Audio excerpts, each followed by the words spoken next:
Will the Cowboys win another Super Bowl while Jerry Jones is general manager?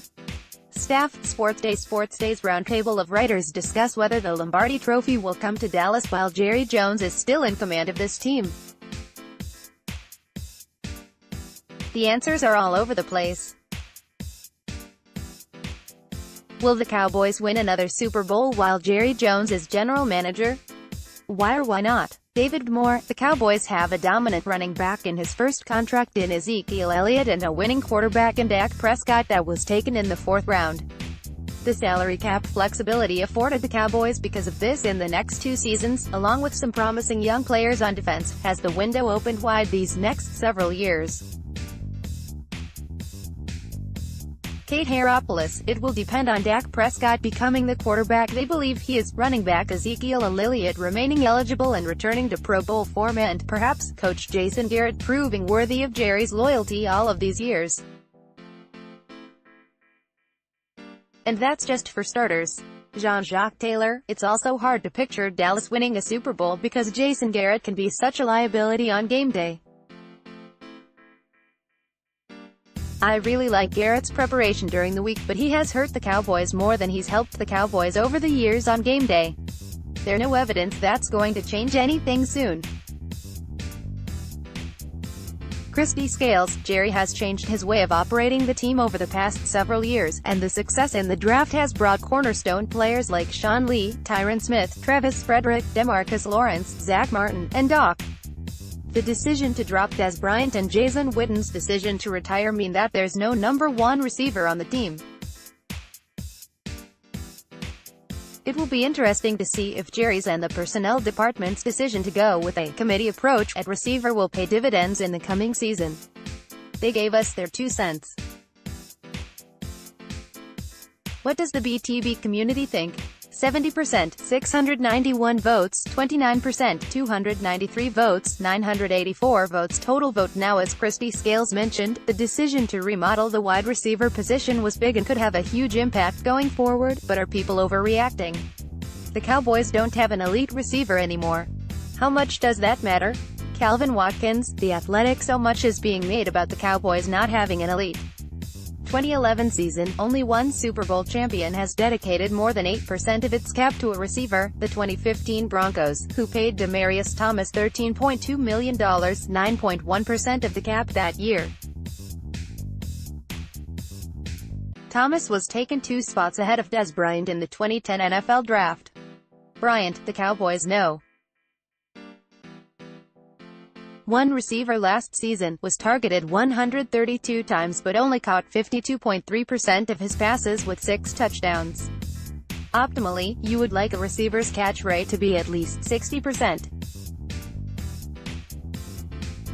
The Cowboys expected more from Bryant considering his massive contract, but health and his attitude got in the way of greatness. These 3 things must happen for the Cowboys to become Super Bowl contenders in 2018. SportsDay staff follow up their roundtable article on if the Cowboys will win another Super Bowl with another roundtable article on how the Cowboys can win another Super Bowl. Here's David Moore's take on the 3 things that need to happen for the Cowboys to be contenders. 1. Dak Prescott and Ezekiel Elliott must play off each other the way they did in their rookie seasons for a dominant, efficient offense. 2. The improvement a young defense showed in the second half of last season must continue. The Cowboys now have a strong front 7 with a physical, yet largely inexperienced, secondary. Mistakes should be down and turnovers up. 3. A creativity from the coaching staff that wasn't evident last season. No one is saying Jason Garrett and co. go wild or deviate from character. But some patterns and tendencies need to be altered. Ranking 11 additions to 2018 Cowboys offense, KD. Drummond, Cowboys wire. Cowboys have added a lot of new weapons for Dak Prescott. KD Drummond ranks 11 new offensive additions, including a new toy who offers up a lot of versatility. I admit it, I just love calling Austin a web back because it pisses so many people off. The offensive weapon Dallas has been searching for in Lucky Whitehead and Lance Dunbar. Oh, and Ryan Switzer. The Cowboys' biggest issue on offense last season was a lack of team speed. Austin brings that in spades. He's also good for more than just jet sweeps and jet sweep fakes, Whitehead, and he's also a tremendous weapon out of the backfield, motioned out wide. Austin can also occasionally run inside the tackles, though high volume there would be far from ideal. He has a fumbling problem that has to be watched out for, but he could easily see the second most touches on the team behind Ezekiel Elliott. Would be outstanding for the price of a 6th-round pick. That's what Dallas traded to get him on a one-year rental. That hasn't stopped some from worrying about the Cowboys' new offense. While some are concerned, the Cowboys' quarterback doesn't appear to be one of them, as he talked about losing Desmond Moore on the Dan Patrick Show. "We have players. We have veteran players that we brought in. You go watch Allen Hurns. You go watch Tavon Austin, Deonte Thompson, along with Cole Beasley, guys that have already made a name for themselves that are hard to guard in the NFL," said Prescott in the Dan Patrick Show on Wednesday. "Then we have some young guys that are on the come up.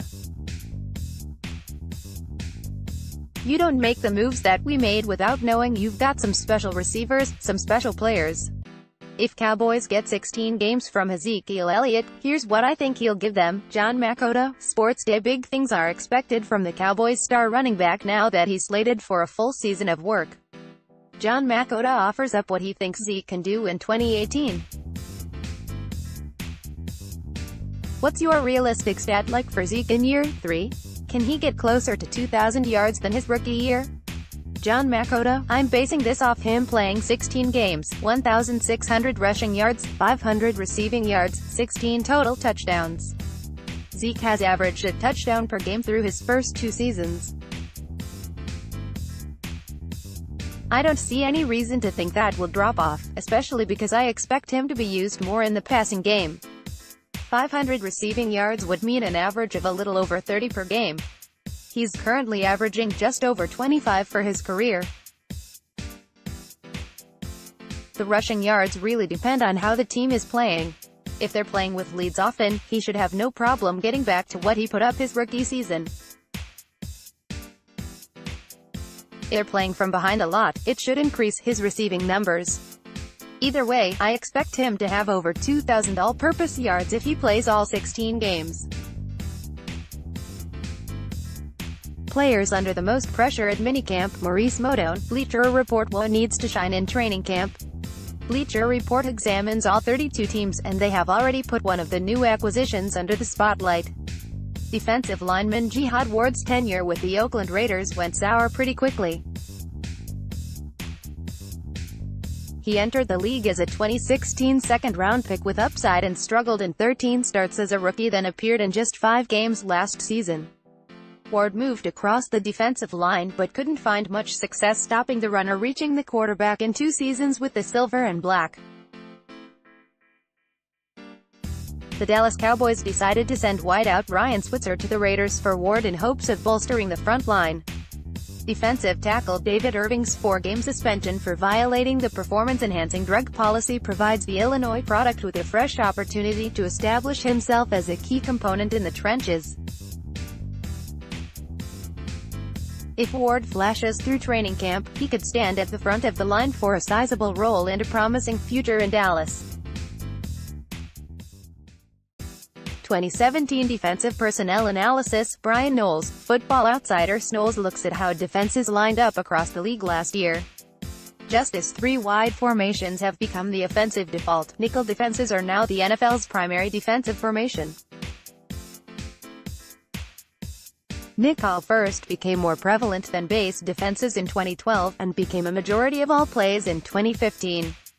There's a reason the AP All-Pro team added an extra defensive back position in 2016. Slot corners are now more likely to see the field than your 7th guy in your front 7. The Cowboys are one of the teams whose nickel defense is their primary defense. Here's where they rank in defensive personnel frequency. Bass, 25% of all snaps, ranked 27th. Nickel, 55%, 17th. Dime, 20%, 9th. Position battles, shedding LBs, Dave Hellman, Dallas Cowboys. The linebacker position has been an area of concern for many years as fans hold their breath that Sean Lee stays healthy. But after a couple high draft resources thrown that way, the team finally has some quality depth at the position. Battle to watch. There's only one big question about the Cowboys linebacker corps, and that is, who exactly is going to play in the middle? We know Sean Lee is going to man his usual spot on the weak side, but they have two intriguing options in the middle. The Cowboys drafted Leighton Vander Esch with the No.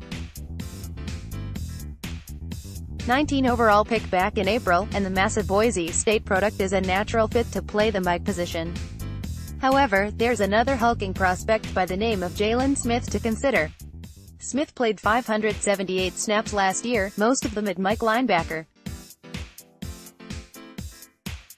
He certainly had his share of struggles, but he handled himself well for a guy coming off a year-long absence due to injury. Did the Dallas Cowboys improve at linebacker in 2018? Michael Sizemore, blogging The Boys' own Michael Sizemore, takes a look at each position to see if the Cowboys improved. In his latest installment, he evaluates the linebacker position. With the moves the Cowboys made, they were making sure that they wouldn't be completely reliant on whether Lee plays or not. He's still vital to this defense as they are quite young and have a lot to learn.